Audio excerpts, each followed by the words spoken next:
Bonjour, aujourd'hui je vous présente le jeu Les Ruines perdues de Narak, un jeu de gestion à partir de 12 ans pour 1 à 4 joueurs et une durée de partie d'environ 30 minutes par joueur. Vous arrivez sur une île mystérieuse et vous êtes persuadé que c'est l'île de Narak. Vous parcourez l'île pour trouver des artefacts et en apprendre plus sur la civilisation qui a vécu là. Le plateau du jeu est recto verso. Pour débuter une première partie, on démarre avec la face temple de l'oiseau. On voit un oiseau qui est en haut du temple ici. Il y a 3 types de cartes. Les artefacts qui ont un liseré bleu avec un symbole d'amphore. Ces cartes vous apportent des actions, des points de victoire et un mode de déplacement. Pour les acheter, vous avez besoin de boussole. Il y a également les cartes, elles se placent ici. Il y a également les cartes objets qui ont un liseré marron avec comme symbole une truelle, également un mode de déplacement et elles s'acquièrent avec de l'argent. Et aussi, elle vous apporte des points de victoire. Celle-ci se place là. Il y a également les cartes peur que j'ai oublié de mettre. Je les ai récupérées. Donc, ces cartes peur se mettent ici. Elles vous permettent d'avoir un mode de déplacement qui est la botte. Mais à la fin de la partie, toutes les cartes que vous avez encore en votre possession vous déduit à chaque fois un point. Elles se placent ici au centre. Une partie se joue en 5 manches, donc on voit ici en chiffres romains jusqu'à 5. Donc c'est mis sur cette frise. On place le sceptre lunaire sous le 1 pour démarrer.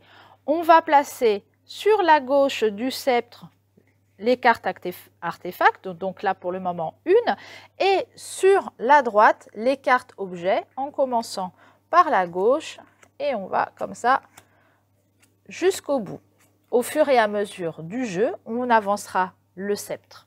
Ici, il y a les sites de niveau 1. Sur chaque site de niveau 1, on voit le petit 1 ici. On va placer ces petites tuiles face visible à ces emplacements-là.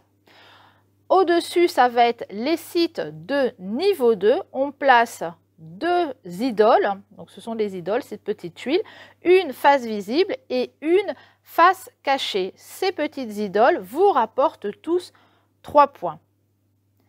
Pour accéder au site, il faudra dépenser des boussoles. Pour la partie du site 1, ce sera 3 boussoles. Pour la partie des sites numéro 2, 6 boussoles. Aussi, quand vous irez à ces emplacements, il faudra débourser des cartes de déplacement qui sont indiquées en dessous. Donc là, c'est moto, bateau et ici, il en faut même 2. Donc ça sera 2 cartes. Dans la partie ici, ce sont déjà des sites qui ont été dévoilés, parce que ceux-là, vous ne les avez pas encore dévoilés. Ce sont des sites qui sont dévoilés pour placer vos archéologues. Donc sur la botte, il faudra placer vos archéologues à ces endroits-là et prendre une carte de votre main pour la défausser pour pouvoir vous y rendre. Sur ces sites, on voit ce qu'elle peut vous apporter comme ressources, des pièces, des boussoles, des manuscrits, une pointe de flèche et un rubis. Et ici, on vous indique qu'il faudra défausser une carte pour pouvoir acquérir un rubis. Un peu plus bas ici, on va poser toutes les ressources. En bas, là, toutes ces tuiles-là, donc ce sont les sites pour la partie 1, donc site 1, et les sites numéro 2. Sur ces sites-là, une fois que vous aurez déplacé un de vos archéologues à cet endroit-là, vous allez jouer l'action immédiate du symbole et le récupérer. Et aussi, vous allez placer ces tuiles-là, donc ces tuiles de site, qui vous rapportent immédiatement ce qu'il y a d'indiqué. Dès que vous avez placé un site, il y aura un gardien à mettre. Les gardiens sont ici, donc entre les tuiles de site. Ces gardiens donc, sont en train de garder, c'est leur boulot, donc les sites que vous venez d'excaver. il faudra débourser ce qu'on vous demande en bas pour pouvoir les vaincre. Ces gardiens, une fois que vous les avez maîtrisés, vous récupérez la tuile et elle vous rapporte les points qui sont au dos, à savoir ces 5 points par gardien. Ici, on a le temple de recherche. Donc les temples de recherche, tout en bas, chaque joueur va mettre un petit carnet et une loupe de sa couleur et il faudra avancer au fur et à mesure en payant les coups qui se trouvent en bas pour pouvoir évoluer et cela vous rapporte les points qui sont indiqués ici. Donc si ma loupe est ici à la fin de la partie, cela me rapportera 4 points de victoire. Quand on tombe sur une petite tuile ici que l'on a placée également, ces petites tuiles bonus, on récupère la tuile qui sera défaussée, mais on va récupérer immédiatement la ressource où on joue l'action qui nous est proposée dessus. Donc cette tuile-là, on va en placer ici face cachée avec autant de joueurs. Ici, j'ai placé pour 2 joueurs, donc j'ai placé 2 tuiles. Et les tuiles bonus, je les ai placées sur les emplacements où il n'y a rien d'inscrit pour 2 joueurs. Si vous êtes à 3 joueurs, vous allez mettre des tuiles en plus où il y a marqué 3+, ici par exemple. Et si vous jouez à 4 joueurs, vous rajouterez encore des tuiles ici à 4+, et ici où il y a également 4+. En plus de vos petites loupes pour faire des recherches, vous avez un petit carnet pour prendre des notes. C'est pareil, le petit carnet, il faudra payer le coût pour pouvoir le monter. Il vous rapporte également des points en fin de partie. Au-delà de ça, à chaque fois que vous allez monter votre loupe, ici je la monte, cela me rapportera une pièce. Ici, ça me rapportera une boussole, etc. Le carnet, par contre, quand on va le monter, lui, il va nous rapporter des assistants. Les assistants, ce sont ces tuiles que l'on a mis en bas. Donc, ces assistants vous permettent de jouer des actions supplémentaires. On les met d'abord donc en paquet de 4 sur la face argent. Quand on va monter son petit carnet à cet endroit-là, on va retourner son assistant et donc c'est un bonus un peu plus intéressant que l'on aura. D'ailleurs, c'est indiqué, on le sait quand on l'aura retourné, ce que ça va nous rapporter. Donc à savoir ici, je peux débourser une pièce pour avoir une flèche. Et ici, ce sera une flèche ou un rubis. Il faut savoir que les rubis, ce n'est pas forcément simple de les obtenir, mais les flèches également. À savoir que le carnet de notes ne peut jamais dépasser la loupe. Si vous avez avancé votre recherche ici et que vous avez amené votre carnet au même niveau, il peut être ici, mais il peut être également de ce côté-là. Vous ne pourrez pas jouer une action pour le monter au-dessus de votre loupe. Il faudra toujours que la loupe soit au même niveau, soit au-dessus. Tout en haut de ce temple de recherche, il y a des tuiles à mettre qui rapportent des points de victoire en fin de partie. On en met sur les différents emplacements, d'autant qu'on est 2 joueurs. Donc ici, sur les 3 emplacements, on met les tuiles qui valent 2 points. Donc j'en ai mis 2 pour 2 joueurs. Ici, celle qui valent 6 points et ici, celle qui vaut 11 points. Pour obtenir cette tuile-là, je dois débourser une pièce et 2 manuscrits. Ici un rubis et ici une boussole et une pointe de flèche. Si je veux récupérer ces 6 points, il me faudra débourser ce qui est demandé dans les 2 cases à cet endroit-là et de ce côté-là, ce qu'il y a le rubis, la boussole et la flèche. Je ne pourrais pas, pour récupérer une tuile ici, dépenser la flèche, la boussole et par exemple la pièce et les 2 manuscrits. Il faut bien que ça soit côte à côte. Et pour avoir la tuile de 11 points, il faudra payer le coût sur les 3 cases.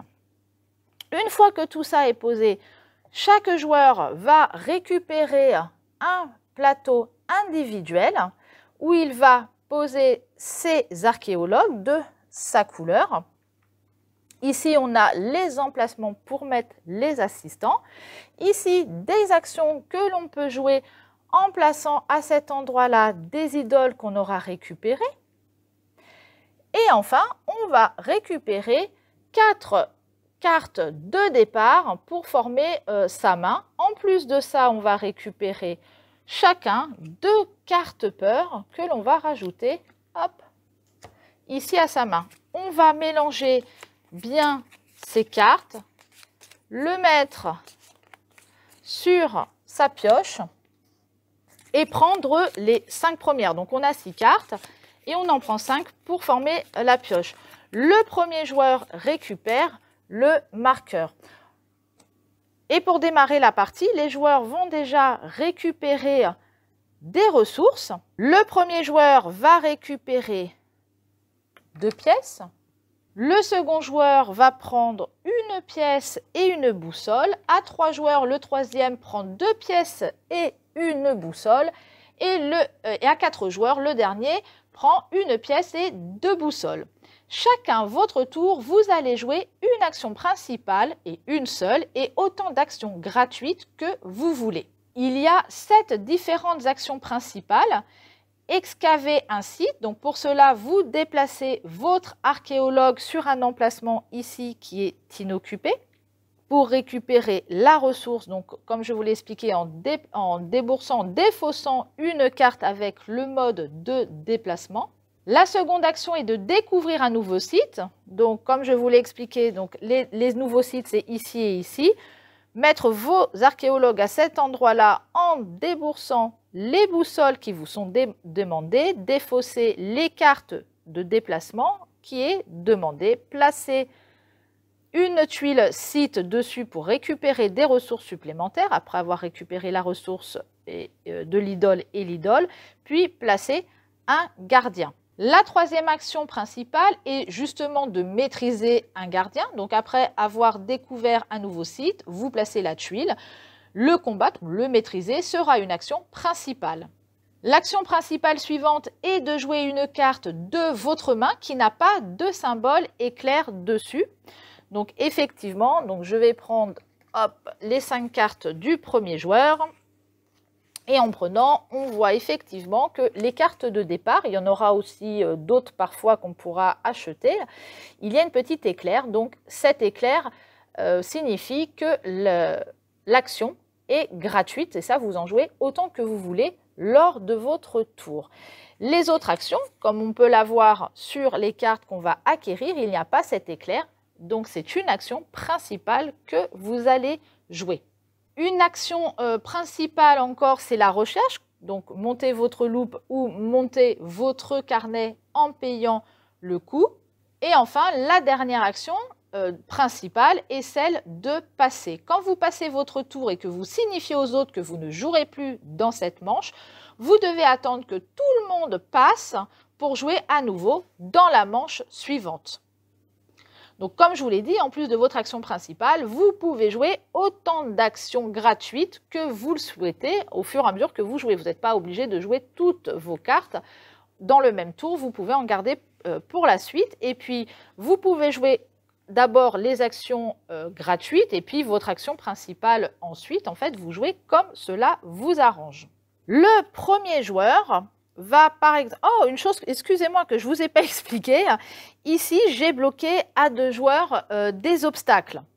Hein, vous voyez, en fait, il y a d'autres emplacements où on doit déplacer, utiliser 2 bottes pour pouvoir se déplacer. Ici, à 2 joueurs, on va bloquer tous ces endroits-là, c'est-à-dire qu'un seul joueur pourra venir récupérer une ressource. Quand vous êtes 3 joueurs, on va bloquer 3 sites seulement. Pour cela, on va utiliser le dos de ces petites tuiles d'obstacles. On va regarder, on va en prendre 3 au hasard et ça sera les sites où il y a les symboles des sites qu'il faudra bloquer. Par exemple, là, c'est la flèche, donc on bloquera où il y a la flèche.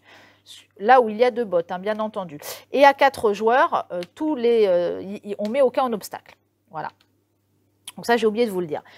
Donc c'est au premier joueur de jouer. Il a 2 cartes peur et puis 3 cartes action gratuites. On voit l'éclair et puis partout, on voit le mode de déplacement.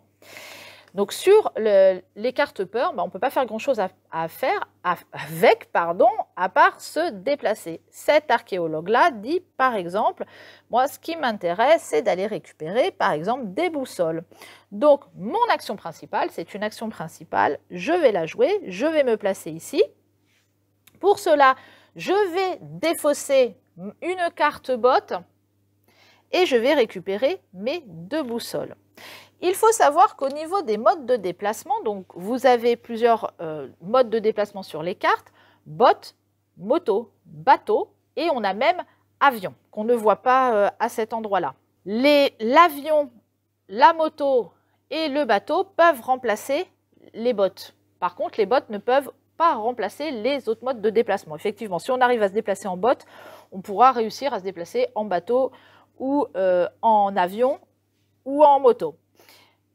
L'avion peut remplacer tous les modes de déplacement, mais une moto ne peut pas remplacer un bateau ne peut pas remplacer une moto. D'accord? Il y a une hiérarchie que vous retrouvez dans une petite aide de jeu.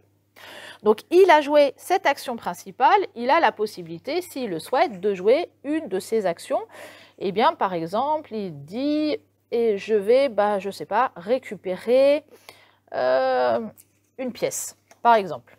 Il récupère une pièce et puis voilà, il dit c'est à l'autre joueur. Il ne passe pas, il dit simplement que c'est à l'autre joueur de jouer qui, à son tour, va jouer une de ses cartes. Lui, par exemple, il dit tiens, moi, je vais jouer cette action-là. Alors, cette action-là, il me faut, pour y aller, utiliser une botte. Donc, je vais débourser une botte. Et pour récupérer un rubis, il va falloir que je défausse à nouveau une carte de ma main. Donc, je vais défausser une nouvelle carte peur. Et ça me permet de récupérer un rubis. Et il la place ici. Et puis, pour l'instant, je ne fais rien d'autre. Je vais placer là. On repasse au premier joueur. Donc, qui se dit, moi, je vais aller mettre mon deuxième archéologue à cet endroit-là. Je vais défausser à nouveau une carte botte, un déplacement, une carte peur pour me déplacer et récupérer une flèche. Et puis, je ne sais pas, je vais jouer une autre action et je vais récupérer une boussole. C'est au joueur suivant. Il dit, là, c'est bon, j'arrête pour ici.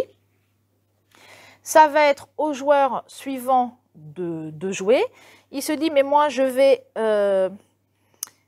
jouer mes actions. Il a 3 boussoles. Il joue, par exemple, ces 2 actions ici. Toc, pour récupérer 2 pièces. Il n'a toujours pas joué son action principale. Et son action principale, par exemple, il se dit, je vais acheter cette carte objet. Cette carte objet, par exemple, il lui dit d'exiler cette carte pour pouvoir piocher 3 cartes dans sa pioche. Comme ça lui fait plus de cartes en main, plus d'actions à jouer. Exiler, ça veut dire quand vous exilez une carte, il faut le mettre dans la défausse des cartes à ces endroits-là. Ici pour les objets, ici pour les artefacts. Donc ça lui demande 2 pièces. Hop, il va débourser ses pièces, c'est une action principale. La carte n'est pas mise ici dans sa zone de jeu, dans la défausse, mais elle est placée tout en haut de sa pioche, donc il sait qu'il aura cette carte pour son prochain tour. Les cartes doivent être déplacées de la droite vers la gauche, on voit la petite flèche, donc on déplace ici et on place une nouvelle carte. Il a joué son action principale, 2 autres actions gratuites, il fait je m'arrête pour là. On repasse au joueur suivant. Alors, au niveau de l'action principale, il se dit, tiens, je vais monter ma petite loupe à cet endroit-là. Pour ça, je vais dépenser une boussole et une flèche qu'il va remettre dans la réserve. Et ça lui rapporte une pièce. Il dit, je m'arrête pour ici. On repasse à nouveau au suivant, qui dit, voilà, qu'est-ce que j'ai? Moi, j'ai un rubis, et je vais également faire une recherche qui va me rapporter une pièce et je vais dépenser un rubis. À toi de jouer. On repasse à bleu. Là, il a des pièces, pourquoi pas, peut-être qu'il peut, en action principale, acheter des pièces. Lui, il a déjà placé ses archéologues de toute manière et il se dit, Tiens, je vais acheter cette carte objet-là qui me propose, en exilant cette carte, de faire une recherche gratuitement avec mon jeton. Là, ah bah ça peut être super intéressant. Donc, parce que du coup, je n'ai pas besoin de payer le coût. Donc, il dépense ces 3 pièces et il le met ici. Ça sera une action principale qui pourra jouer par la suite. On déplace à nouveau les cartes. C'est à nouveau, après bleu, il a toujours ça. Par exemple, il dit, allez hop, je vais récupérer une nouvelle pièce. C'est à lui maintenant de jouer. Il y a un archéologue qui ne l'a pas encore placé. Donc, il se dit, par exemple, je vais placer mon archéologue. Alors, il peut encore le placer ici pour récupérer des manuscrits ou ici des pièces. Il dit, je vais me mettre là et je vais récupérer 2 manuscrits. Et pour ça, je vais utiliser un mode de déplacement. Rappelez-vous, je vous ai dit que la moto peut remplacer la botte. Et il a des fausses. Il n'a plus d'action gratuite à jouer. Donc, il dit, je passe complètement. Donc, il ne peut plus jouer. On repasse à bleu, qui regarde ce qui lui reste. Il n'a plus de cartes en main pour là avec ses actions gratuites. Il lui reste 2 boussoles et 2 pièces.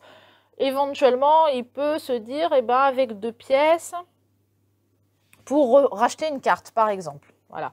Exiler cette carte pour maîtriser un gardien qui n'est pas occupé par un autre joueur. Il fait, pourquoi pas, elle vaut 2 pièces. J'ai fait mon action principale, c'est bon à toi. Toi, tu as déjà passé, donc c'est terminé, tu ne peux plus jouer. On revient à nouveau à bleu, puisqu'ils sont 2 joueurs. Et il se dit, mais ça y est, moi aussi, je passe complètement. Ça y est, tout le monde a passé. On a fini la première manche. On va pouvoir passer à la deuxième. Pardon, j'ai oublié de déplacer les cartes. Donc, pour passer à la deuxième manche, chaque joueur va déjà récupérer ses petits archéologues pour les replacer sur sa tente. On va retirer les cartes qui entourent le sceptre. On va les défausser ici. Face visible, on va déplacer le sceptre et on va replacer des cartes. Donc ici, de la droite vers la gauche vers la droite, et on va replacer des artefacts. Les joueurs maintenant vont récupérer à nouveau 5 cartes. Donc celui-ci, hop, il en a 3. Il va mélanger ces cartes-là et en reprendre 2 autres pour former sa main. Là, celles-ci vont être placées là. Ce joueur-là va récupérer 2 cartes, mélanger celles-ci et en récupérer 3 pour former à nouveau sa main. Et on va pouvoir passer à la deuxième manche. Je pense que je n'ai rien oublié. La deuxième manche, elle peut démarrer évidemment si on passe le jeton, le marqueur premier joueur au joueur suivant. C'est maintenant à rouge de jouer, qui se dit, tiens, en action principale, je vais placer mon archéologue ici pour récupérer 2 boussoles. Il récupère 2 boussoles et défausse sa carte. Et il se dit, tiens, je vais également jouer 2 actions gratuites pour récupérer 2 autres boussoles. À toi de jouer, bleu, ok. C'est maintenant bleu qui va jouer et qui, de son côté, va jouer une action ici. Toc, toc, toc. Il défausse sa carte pour récupérer une boussole et il a envie d'aller excaver un site. Alors, pour cela, il doit dépenser 3 boussoles et un mode de déplacement bateau ou moto. Donc, alors, ce qu'il va faire là, par exemple, il va utiliser cette carte-là. C'est dommage parce qu'on aurait pu exiler cette carte pour maîtriser un site. Il va peut-être exiler cette carte-là, par exemple. Plutôt, on la jouera pour un autre tour. Et puis, il va se placer sur une de ces cartes, de ces endroits-là. Il prend son petit archéologue et le met ici. Ici, ce n'est pas une ressource, pardon, c'est une carte où il y a un croix. Ça veut dire qu'il peut défausser, enfin exiler une carte de sa main. Donc, de sa main ou de sa zone de jeu. Donc, il va récupérer le bonus qu'il va poser face cachée, exiler une de ses cartes qu'il a en main. Il a des cartes peur. Rappelez-vous, les cartes peur déduisent des points et on la replace à cet endroit-là. Donc, il a récupéré le bonus. Maintenant, on doit placer une tuile sur le site. On va la placer là et ça lui rapporte immédiatement ce qu'il y a dessus, à savoir qu'il peut piocher une nouvelle carte. Hop, ça lui fait une carte supplémentaire à jouer et une flèche qu'il pose ici sur sa tente. Enfin, c'est malles. En fait, il y a des malles en général, on pose sur les malles. Puis il dit, bon, bah c'est bon, j'arrête de... Ah, pardon. Et il met, excusez-moi, un gardien. Pour vaincre, maîtriser ce gardien, il va devoir mettre une botte, une pièce et une flèche. Le joueur suivant, c'est à lui de jouer. Hop. Et puis, il va dire, par exemple, eh bien, moi, je vais me placer également sur un site ici. Et bien, lui, il n'a plus trop le choix. Et ça va peut-être pas trop l'aider ce qu'il a, parce qu'en fait, ce bonus-là permet d'échanger ce bonus qui est ici, on voit avec la flèche, permet d'échanger un manuscrit contre une flèche et une flèche contre un rubis. Sauf que en fait, il n'a pas ce qu'il faut en main, donc ça ne l'intéresse pas trop. 1, 2, 3, 4, et il en a 5, pas suffisamment pour aller ici, donc ça l'intéresse peut-être pas trop d'aller là. Et ben pour le moment, il va aller là et il va exiler cette carte pour récupérer une pointe de flèche et il dit c'est à toi de jouer. Et l'autre, du coup, il avait récupéré une carte pour faire son action principale, exiler cette carte pour maîtriser un gardien d'un site qui n'est pas occupé par un autre joueur, c'est le cas. Il va donc exiler cette carte et pouvoir maîtriser ce gardien qu'il va, la tuile, il va la récupérer. Ça lui rapportera à la fin 5 points. Aussi, sur cette tuile-là, vous avez parfois des bonus. Donc ici, c'est un déplacement, mais parfois, il y a d'autres choses que vous pouvez jouer comme une action également. Une fois qu'elle est jouée, vous la retournez parce que ça ne peut être joué qu'une seule fois. Donc voilà, vous allez continuer à jouer comme ça tout au long de la partie. Une action qui est également gratuite, c'est une action qui se trouve ici. Donc pour cela vous rapporte ce qu'il y a d'indiqué là. Dépenser une pièce pour récupérer un rubis, obtenir une pointe de flèche, de manuscrits, etc. Pour ça, il faut tout simplement déplacer une petite de ces idoles voilà, à ces endroits-là. Donc on commence par là. Attention, à la fin du décompte, ça vous enlèvera des points. Effectivement, si vous avez toutes les cases vides, chaque case vide va vous rapporter les points qui sont là. À partir du moment où on les cache, vous n'aurez plus accès à ces points. Il y a également donc les assistants. Je vous avais dit qu'on pouvait monter les assistants. Donc à partir du moment où quelqu'un a monté son assistant, il va choisir une de ces cartes assistants qu'il va placer ici, à cet endroit-là. Il peut donc en placer 2. Et vous voyez, il y a un petit éclair, ce qui permet de jouer une action gratuite aussi. Une fois qu'on l'a joué, on doit mettre son assistant sur le côté. Donc on ne peut jouer qu'une seule fois lors de la manche. D'accord ? Il y a des actions qui vous permettent de redresser votre assistant. Comme ça, vous pouvez le jouer 2 fois. Mais sinon, on ne le joue qu'une seule fois. Quand on arrive à la fin d'une manche, en plus de la mise en place que je vous ai dit en fin de manche, on redresse également ses assistants. Quand vous allez monter comme ça un petit peu au fur et à mesure, donc on va monter, hop, il monte ici, il récupère le bonus qu'il va placer également là et cette tuile-là de bonus est défaussée, elle retourne dans la boîte.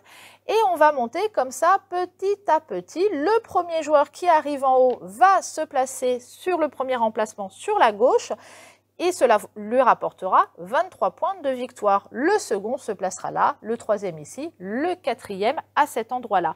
Le premier joueur qui arrive là prend une tuile, il va regarder les tuiles et prendre celle qui l'intéresse le mieux. Donc voilà, le bonus qui l'intéresse le plus, et puis le deuxième fera avec ce qui reste, etc. Vous allez continuer à avancer comme ça en déplaçant le sceptre jusqu'à jouer la 5e partie. Donc à savoir qu'après ici, il n'y aura plus qu'un seul objet et tout ça, ça sera des artefacts.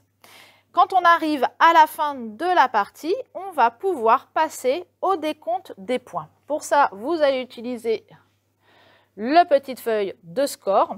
Sur la première ligne, après avoir mis votre nom, ici en haut, vous allez comptabiliser les points que votre loupe, ici 23 points, et votre carnet, s'il est resté là, 0 points, il faudrait peut-être le monter, 2 points par exemple, et ça lui ferait donc 25 points à marquer ici. À cet endroit-là, on additionnera toutes les petites tuiles ici qu'on aura réussi à acheter. On le mettra là. Sur cette ligne-là, on va mettre tous les points que l'on a sur ces idoles, plus les points des emplacements qui sont restés vides. La ligne suivante, ça sera les points de tous les gardiens. En dessous, ça sera les points que l'on a sur les cartes que l'on a achetées, que l'on va additionner, donc qui sont en bas à droite. Et sur la dernière ligne, ça sera déduire toutes les cartes peurs qu'il nous reste dans nos cartes. On fait le total. Bien évidemment, celui qui a le plus de points remporte la partie. Après une prise en main, vous pouvez jouer avec la face verso du plateau. Le jeu reste le même, hein, mais il y a des coups de déplacement qui sont différents, ainsi que la piste de recherche. Je n'avais pas parlé pendant la présentation de toute la partie solo. Vous pouvez jouer en effet tout seul. Il y a des tuiles pour cela. Votre adversaire va récupérer également un plateau individuel et vous allez retourner des tuiles pour faire ses actions. Lui ne récupérera pas de ressources, mais vous embêtera bien dans vos déplacements. Il y a également pour le mode solo 4 chapitres dans une campagne à jouer et vous pouvez retrouver le PDF en ligne. Retrouvez les ruines perdues de Narak à la médiathèque et à bientôt avec un nouveau jeu.